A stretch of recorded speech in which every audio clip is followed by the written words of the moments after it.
از خاکم، آخر به دلی خاکم. ما ساخته از خاکم، آخر به دلی خاکم. گه پاک و گه ناپاک، آخر به دلی خاکم. گه پاک و گه ناپاک، آخر به دلی خاکم.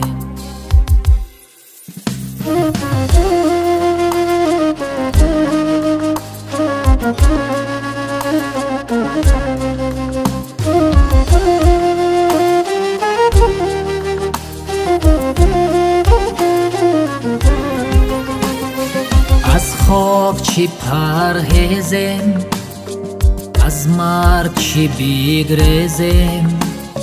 در مرمر و پولادم، آخر به دلی خاکم. سه روزه در این دنیا مهمان زمین باشه، در حاکم دنیایم.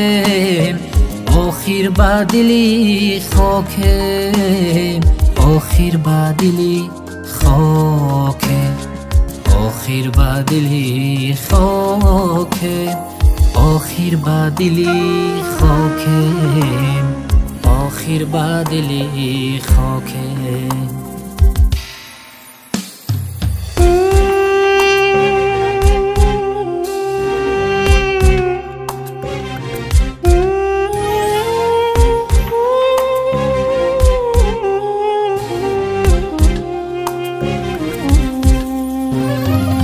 آدم که دمه باشد، باید زی خودم بشد.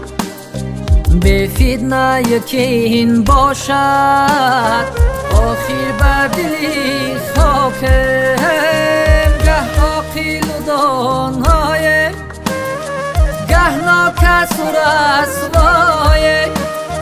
یک نامی نکو باید، آخر به دلی خاکم. یک نامی نکو باید، آخر به دلی خاکم. آخر به دلی خاکم.